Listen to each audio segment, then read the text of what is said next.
Hello everyone, welcome back to the channel. So in the previous session we have discussed regarding discovery of one of the subatomic particle, that is electron, right? Just we recall the discovery of that electron. So how that electron is discovered? So in the year 1897, what is to be remembered means in the year 1897, name of a scientist what? J.J. Thomson. Okay, J.J. Thomson conducted what? Conducted a discharge tube experiment. That whatever the history is not necessary. Only thing to be remembered is this thing. In 1897, J.J. Thomson conducted a discharge tube experiment. Okay, he conducted a discharge tube experiment. So when he passed a high electric voltage, or I can say current at reduced pressure, okay, reduced pressure through what? Through gas taken in a discharge tube. What happens? Rays emitted from cathode are called cathode rays. And these cathode rays consist of negatively charged particle. They are called electron. So in brief, okay. So yes, in the last session we have discussed all these things, that is the discovery of a electron. Yes, we further continue the next concept of the chapter, that is charge to mass ratio of a electron. So yes, once J.J. Thomson discovered again cathode rays, existence of cathode rays, he thought of calculating charge to mass ratio of a electron. Since they noticed cathode rays, studied the properties of a cathode rays, and he said cathode rays consist of the negatively charged particles, they are called electrons. Then he conducted one more experiment, it is the called charge to mass ratio experiment, that is calculation of charge to mass ratio of an electron. So J.J. Thomson is in 1897 British physicist, is basically a British physicist. J.J. Thomson measured the ratio of electric charge to the mass of an electron by using a cathode ray tube and applying electric and magnetic field mutually perpendicular as well as perpendicular to the path of an electron, or I can say direction of an electron. Yes, we know that in a discharge tube, say it is a cathode, okay, negative terminal, and there is a perforated anode. It is a perforated anode. Okay, say within a discharge tube, both electrodes are present. So when we apply high electricity through gas taken in a discharge tube at reduced pressure, what happens? Cathode rays are originated. They originated right angles to the surface of a cathode. Okay, and they travel towards what? They travel towards anode. Okay, they travel towards anode. Now to the path of cathode rays, the path of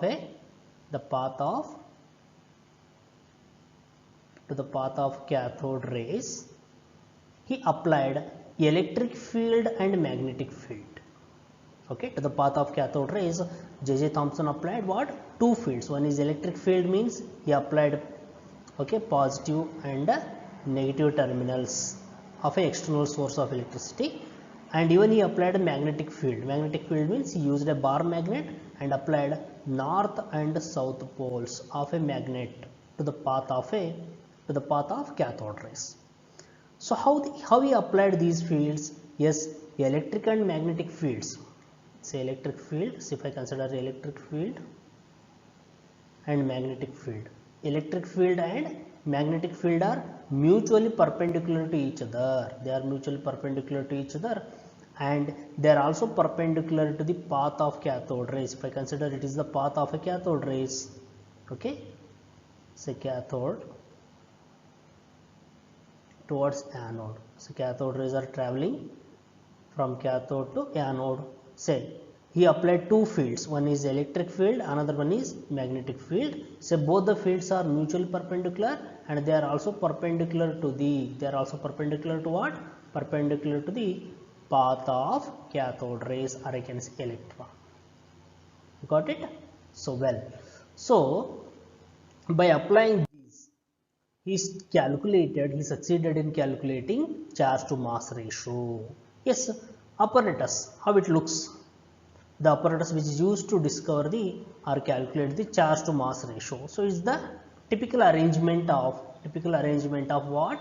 That apparatus used during discovery of a charge to mass ratio of an electron. So what are all present in the apparatus? Let us see. Say anode, one electrode present. He said it is a discharge tube. Overall it is a discharge tube. What are all present in a discharge tube? There will be two electrodes, right? One electrode anode, that is connected to positive terminal of a battery, perforated anode connected to positive terminal of a battery, and one more metal plate connected to negative terminal of a battery, that is cathode. And magnetic field, a bar magnet is used, that is north and south poles, say north and south poles, and an external electric field is also used, and there is a fluorescent screen present. The fluorescent screen containing zinc sulfide material. So whenever radiation strikes this zinc sulfide material, what happens? A bright spot will be developed. Okay? Yes. So electric field and magnetic field are applied to the path of what? To the path of a cathode rays. Say these two fields, electric field and magnetic field, are mutually perpendicular and they are also perpendicular to the path of a cathode rays. So by adjusting this electric and magnetic field, so he made three major observations. That is in the form of A, B and C. A, B and C. Three observations are made. Well, we try to understand what are those observations. Okay. So yes, here the amount of deviation of particles, or I can say cathode ray particles, the amount of deviation of particles from what? From their normal path or regular path in presence of electric field or magnetic field, it depends on what he noticed, that amount of deviation depends on the what? It depends on the magnitude of negative charge of the particle. So what he noticed is, say there is a relation between what? Deviation, extent of deviation with the magnitude of a negative charge.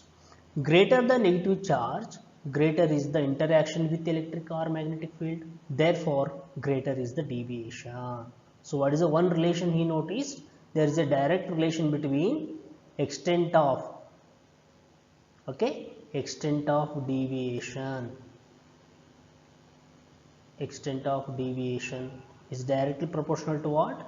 Magnitude of negative charge. Okay, greater the negative charge, okay, greater is the interaction between electric or magnetic field, therefore greater is the deviation from normal path. Means, say here, say we said two deviations. One is the no deviation, B observation indicates no deviation, and A and C indicates deviation from normal path. Okay, so here in general the extent of deviation depends on what? It depends on the magnitude of negative charge of an particle. Greater the magnitude of negative charge, greater is the interaction with the electric or magnetic field, therefore greater is the deviation, is the one observation noticed. Relation is obtained. Well, further it also depends on the extent of deviation, also depends on what? It also depends on the mass of the particle. Whatever the particles present in the cathode rays, it depends, that the deviation also depends on the mass of the particle. Okay, yes, here how it is related means, lighter the particle, okay, lighter the particle means its mass is less, higher is the deflection. Okay, and what I can say here, it is inversely proportional, that deviation, extent of deviation is inversely proportional to mass of the particle, directly proportional to charge and inversely proportional to mass. Lighter the particle means if mass is very less, more is the deviation, and vice versa. So lighter the particle, higher is the deflection, or I can say deviation. Now here, so what we said here, two factors. One is the magnitude of charge, and second one is the mass of the particle. Third is strength of electric or magnetic field is the third factor. That extent of deviation, the amount of deviation from their normal path, even depends on what? Even it depends on the strength of electric field applied, or I can say strength of magnetic field applied to the path of cathode rays. It's how it is related. The deflection of electrons from their original path increases with increase in the voltage across the electrode, or I can say strength of the electrodes, which means what I can say here, it is strength of electric field or magnetic field is directly proportional to what? Directly proportional to extent of deviation, or I can say deflection. Greater the strength of electric field applied or magnetic field applied, more is the deviation of cathode rays from their normal path. So three major factors, so three relations he obtained. So practically what he observed, so when only electric field is applied, when only electric field is applied, the electrons deviate from their path and hit the cathode ray tube at point A, is the one observation made. So when he applied only electric field, what happened? That deviation, those rays deviate and hit the point A in a tube. Similarly, by balancing both electric and magnetic field, means when we observe C point, when we apply only magnetic field, when only magnetic field is applied, what happens? That cathode rays deviate and hit the point C in the cathode tube. And further, what is the third observation made? So by balancing both electric and magnetic field, when we balance both electric and magnetic field, the path of the electron, or I can say path of cathode rays, can be made straight line. That is, they hit the zinc sulfide screen of cathode ray tube at point what? At point C. So three major observations what I said. When only electric field is applied, what happened? That deviate, cathode rays deviate, or I can say electrons deviate and hit the point A. And only when magnetic field is applied, what happened? They observed one more observation. What is that? That cathode rays deviate and hit the point C. By balancing both electric field and magnetic field, and both electric and magnetic fields are balanced such that what happens? They travel, those cathode rays travel in a straight line and hit the point B. Yes. So when only magnetic field applied, as we said, electrons deviate from their path and hit the cathode ray tube at point C. So three observations are made. So with the help of these observations, by carrying out accurate measurements on the amount of deflection observed by the electrons by applying electric or magnetic field, J.J. Thomson was able to determine the value for charge to mass ratio. Yes, what is that value? The charge to mass ratio, that is specific charge we used to call.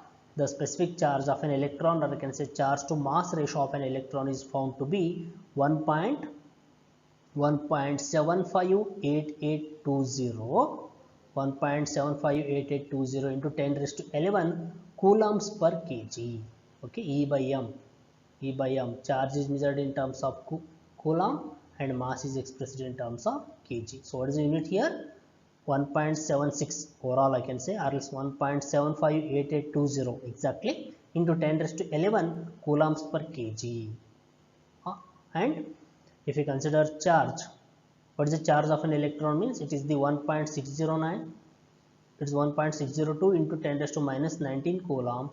And what about mass of electron? Mass of electron is found to be 9.11 into 10 raised to minus 31 kg. So these are the values obtained.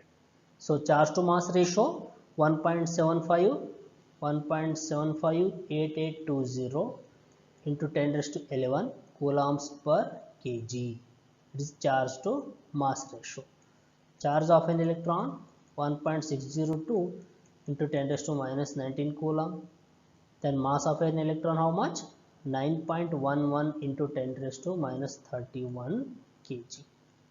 So these values are important. So remember the values: charge to mass ratio, charge and mass of an electron.